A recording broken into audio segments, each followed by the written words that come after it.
করবে বলছো, কিন্তু এই যে গাঁও গ্রামে যে সকল অশ্ব আছে সেই সকল অশ্ব দ্বারা তোমার যজ্ঞ সম্ভব হবে না। তাহলে কেমন অশ্ব লাগবে? শ্বেতবর্ণ অশ্ব হবে, অতি মনোহর, সেই অশ্ব লাগিবে রামর অঙ্গর। মুনি ঠাকুর বলিত কথাছে, মুনি ঠাকুর বলিত কথায় এই শ্বেতবর্ণের অশ্ব আমি কোথায় গেলে পাই?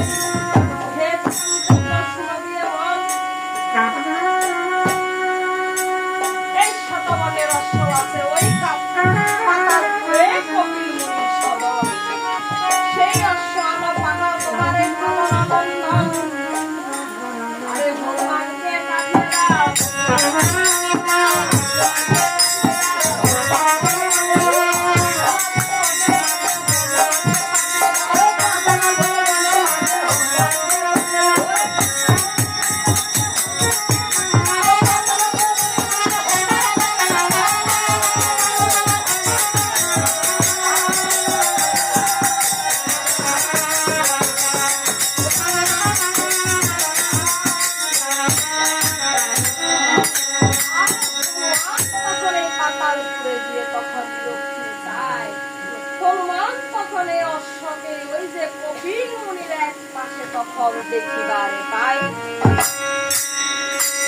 আর এদিকে হনুমান তখন ভাবলেন আমি কেমন করে অশ্বকে নেব,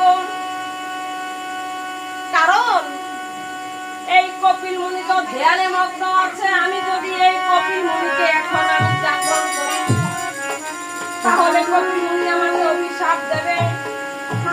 কারণ এই শ্রীরামচন্দ্রের পূর্ব বংশের সবার নামে এক রাজা ছিল, সেই সবরের ৬০,০০০ পুত্র ছিল।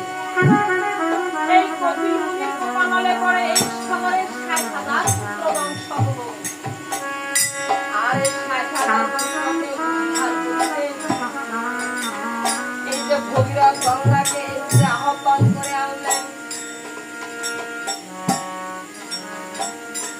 এই ভগীরথ যখন এই গঙ্গাকে আহ্বান করে আনলেন, এই সবরের ৬০,০০০ পুত্র এই গঙ্গাতে তখন তারা উদ্ধার করবে।